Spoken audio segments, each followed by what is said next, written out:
What's up, Owl Nation? Welcome back to What the Who. I'm Gabriel. I'm Colin. I'm Christian. And today we're going to be breaking down what just happened in Jacksonville, Alabama, guys. Tough. Yeah. Wow. All right. Kennesaw State's big Conference USA matchup against Jacksonville State. Yeah. This was an important matchup. Both teams came in with serious stakes. KSU was 7-2 overall and 5-0 in conference play, and Jacksonville State was also undefeated in Conference USA. According to KSU's own media notes, this was one of the biggest first-place showdowns in Conference USA history. Let's walk through what happened, why Jack State won, where KSU struggled, and what could this mean moving forward. By the way, we're not saying to fire Jared Mack. That's not what this video is about. He's already exceeded our expectations, bro. Give him another contract. Yes. Better than James Franklin this year. Yeah. That's not, Yeah. You saw he's at Virginia Tech now? Bro, how come you could be ranked number 2 preseason and then not be ranked at all? And then have a losing record. Exactly. Yeah. Well, Jacksonville State came out on top 35-26. That snaps KSU's 7-game win streak, which, by the way, was the longest active among the group of 6 teams. I think that's group of 5. Group of 5. Yeah, group of 5. Not 6. Hey. So. Okay. KSU dropped to 5-1 in the Conference USA with that loss, so we're about second place now. For the Gamecocks, that win really puts them in a strong spot to host the Conference USA Championship. And what does that mean for us? I guess we're going to Alabama. Sweet home Alabama. Let's hit some of the key members from the game. KSU actually outgained Jack State in total yards, 579 to 463. But here's where Jack State leaned in. Rushing, they had 252 rushing yards on the night, averaging 6 yards per carry. KSU passed for 362 yards. So in terms of turnovers, KSU had 4 turnovers while Jackson State had 0. Time of possession, KSU actually held the ball longer with 34 minutes and 22 seconds versus Jack State's 25 minutes and 38 seconds. Some key player performances from that night. Caden Creel from Jack State ran it 14 times for 127 yards and 2 touchdowns. Cam Cook, who is actually wants to watch for that game. Unfortunately, we could not lock him up like we wanted him. 27 carries for 132 yards and a touchdown. And then another player, DeAndre Johnson, big play through the air, 2 catches for 112 yards and a touchdown. But also for us, for KSU, Amari Odom and backup Dexter Williams combined for 362 passing yards, though they threw several interceptions, with Odom having 3 and Dexter only having 1. And KSU put up 579 total yards. That's the most ever against an FBS opponent. So, not good, but... Muito na chama. Yeah, honestly, we had a lot of mistakes. We had so many penalties, holding, offside, the whole bunch. And then also, we had 2 of those interceptions were in the end zone that Odom had. Costly mistakes. You could tell he was a little inexperienced in a high-stakes game.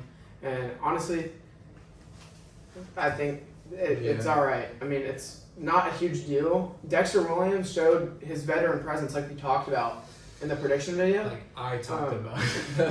Hey, I talked about it too. I called it. I literally said it that this is the game Dexter Williams bounces back.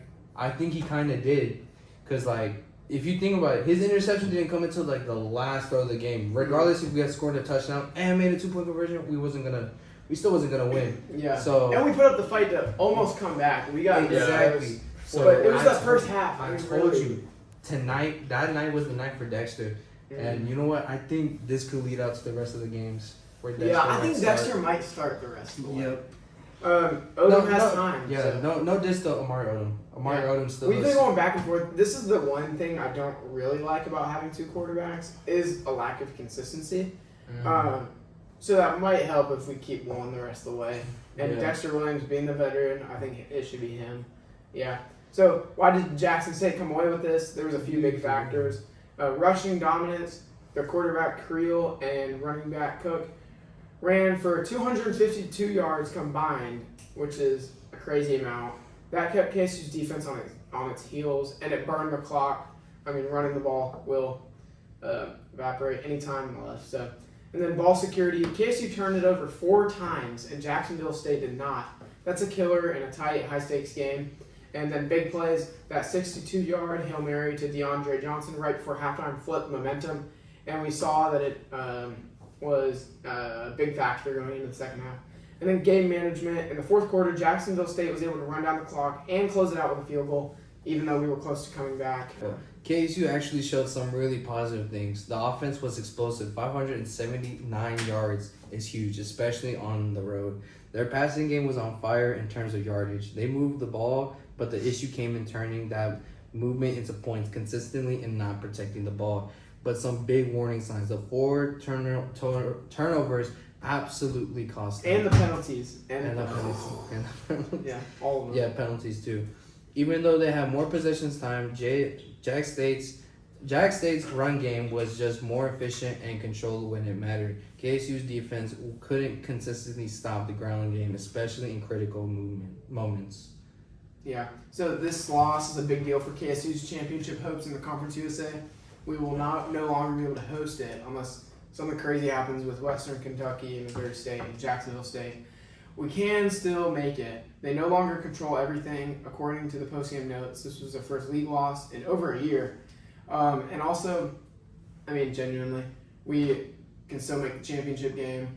We still have the bowl game secured, so that'll be a lot of fun regardless. Mm-hmm. But we're going to need some help to get to the conference championship game. Jacksonville State and Western Kentucky do play each other at the end of the year.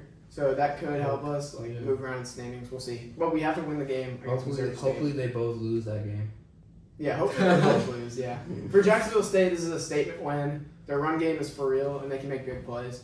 They show that they can close under pressure as well. Yeah, so looking ahead, KSU, if y'all want to bounce back, we need to tighten up with the turnover margin, maybe run a more balanced offense, and absolutely shore up the run defense, because we have a lot of gaps in our defense that game, and it was like if we had done this better, we could have shut down the entire game and we would have won. Yeah, and honestly, our defense didn't even play that bad in the first half. Yeah. It seemed to slip away third quarter, fourth quarter. I think and we just got tired. Yeah, and the margin was too big. But that seems to be how a lot of our games go.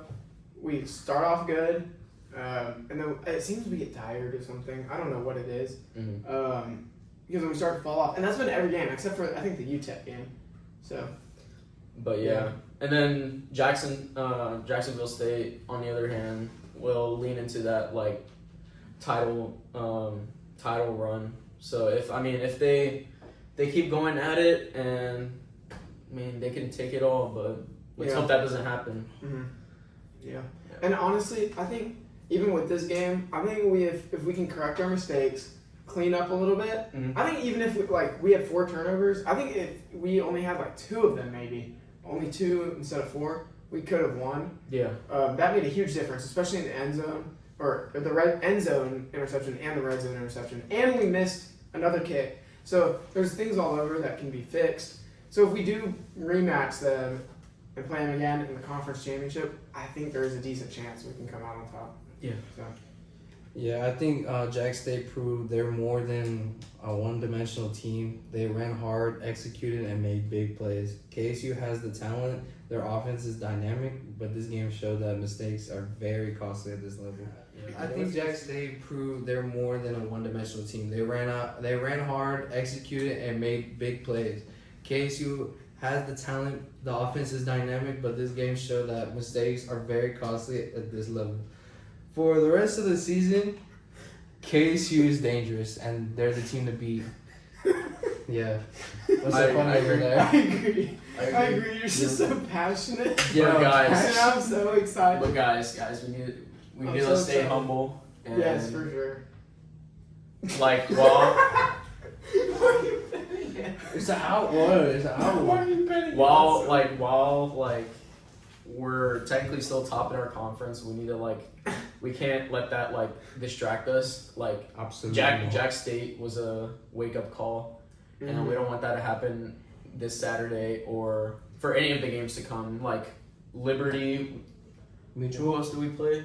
That's it. Liberty. Just Liberty. Liberty and so Missouri State. Tomorrow in Liberty. Yeah. Anything So- else, guys? Before we sign off, big shout out to Drake Baldwin. Congratulations on the National League Yeah. Rookie of the Year, the biggest, the largest. Yeah. I don't think I'm Drake so proud of Baldwin. you. I don't think Drake Baldwin's watching, but Hey, if he is though. if he is, If he hey, is- send this to Drake You Baldwin. think he or- saw the Sora videos? Probably. I think he did too. Shout out Drake Baldwin. Yeah. So if Oh. you like this breakdown, Oh, and Acuna, comeback player of the year. yeah. Yeah. So if you like this breakdown, make sure to like, subscribe, and ring that bell. You know what we got up here? Yeah. We'll be back with more post-game reactions, player grades, and outlook for the rest of the season. Thanks for watching What the Who, and go Owls. Booty who? What do you? Hey! Let's do. Hey!